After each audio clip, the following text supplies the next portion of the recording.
मराठी चित्रपटांना मल्टिप्लेक्समध्ये स्क्रीन्स मिळत नाही, त्यामुळे कुठेतरी खंत जी आहे ती मनसे नेत्यांकडून व्यक्त केली गेलेली होती। अमय खोपकर यांनी एरे रे पैसा या चित्रपटाला कुठेतरी मल्टिप्लेक्समध्ये स्क्रीन मिळत नाही, त्यामुळे मल्टिप्लेक्स मालकांना जो आहे तो त्यांनी इशाराच दिलेला होता। या सगळ्या संदर्भात बातचीत करण्याकरता आपल्यासोबत राष्ट्रवादी काँग्रेस अजित पवार यांच्या पक्षाचे सांस्कृतिक सेलचे अध्यक्ष बाबासाहेब पाटील आपल्याबरोबर आहेत। बाबासाहेब पाटील जी, एरे रे पैसा हा चित्रपट नुकताच रिलीज झालेला आहे, त्याला मल्टिप्लेक्समध्ये स्क्रीन मिळत नाही म्हणून अमय खोपकर यांनी थेट नाराजी जी आहे ती मल्टिप्लेक्सच्या मालकांवरती केलेली आहे। तुमची काय आणि भूमिका या सगळ्या?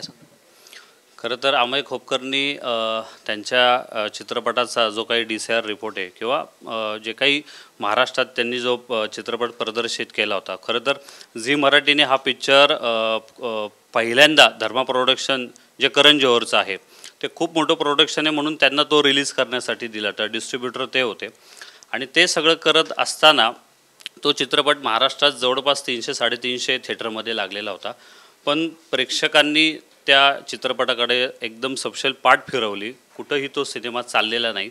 त्याचा DCR रिपोर्ट मी सगळा चेक केला। पुण्यातील काही प्रमुख थिएटर होती, महाराष्ट्रातील काही वेगवेगळ्या जिल्ह्यातल्या थिएटरांचा सुद्धा मी आढावा घेतला, तर ते सगळं पाहता तो सिनेमा सपशेल फेल होता। कुठेही तो सिनेमा चालला नाही आणि साहजिकच आहे मल्टिप्लेक्सवाले दरवेळेस त्यांच्यावर आरोप होत असतो की ते स्क्रीन देत नाही किंवा शो कमी करत असतात, तर त्यांचा पण तो एक व्यावसायिक भाग आहे। त्यांनी पण सगळ्याच निर्मात्यांनी किंवा मराठी चित्रपट दिग्दर्शकांनी निर्मात्यांनी हा विचार केला पाहिजे की कंटेंटवर जास्त भर दिला पाहिजे। तुमचा कंटेंट चांगला असेल तर नक्कीच 100% इथून मागे सुद्धा मल्टिप्लेक्सवाल्यांनी मराठी चित्रपटांना स्क्रीन जास्त दिलेले आहेत, त्यांचे शो पण वाढवलेले आहेत।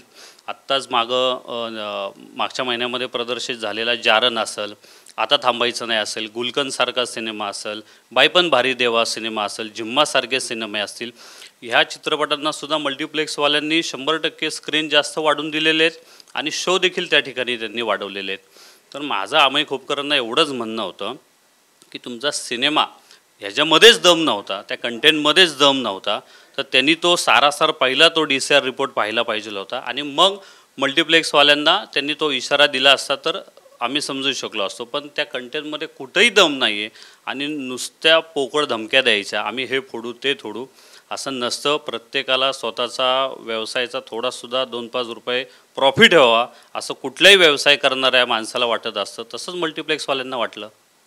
परंतु या निमित्ताने प्रश्न उपस्थित होतोय की मराठी चित्रपटांना स्क्रीन मिळत नाही अशा पद्धतीने प्रश्न हे मनसेकडनं उपस्थित होतात आहे। अमय खोपकर स्वतः या चित्रपटाचे प्रोड्युसर, या चित्रपटामध्ये स्वतः प्रोड्युसर आहेत, स्वतःचा चित्रपट असल्याकारणाने त्यांच्याकडनं ही सगळी आरोप लावतात।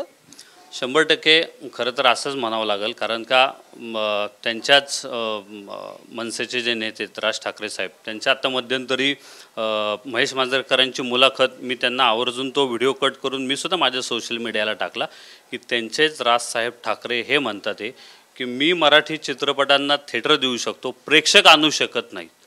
तर तिथंसुद्धा त्यांचं हेच म्हणणं होतं की तुम्ही महाराष्ट्रातले जे काही आपले मराठी प्रेक्षक आहे तो सिरियल सोडून जर तुम्हाला तुमच्या चित्रपटाकडे वळवायचं असेल तर तुम्हाला कंटेंटमध्ये जास्त काम करावं लागेल।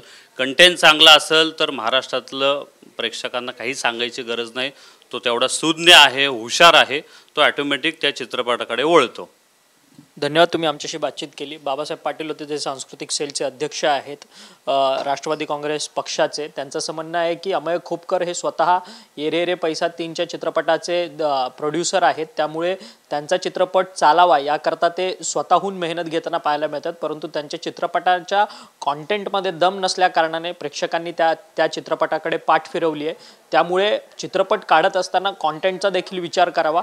महाराष्ट्रातली जनता ही सुज्ञ आहे, एखादा चांगला कॉन्टेंटचा पिक्चर आला तर त्याला भरभरून प्रतिसाद देखील देते, पण प्रत्येक वेळेस मल्टिप्लेक्सच्या मालकांवरती खापर फोडून काही होणार नाही आहे। चांगल्या चित्रपटांना देखील मल्टिप्लेक्सच्या मालकांनी जे आहे ते स्क्रीन्स दिलेले आहेत, त्यामुळे कुठेतरी आत्मपरीक्षण करणं गरजेचं आहे असं सूचक मत जे आहे ते बाबासाहेब पाटील यांनी आपल्याशी बोलताना व्यक्त केलं आहे। व्हिडिओ जर्नलिस्ट सिद्धेश नाईकसह अक्षय मंकणी, TV9 मराठी, मुंबई।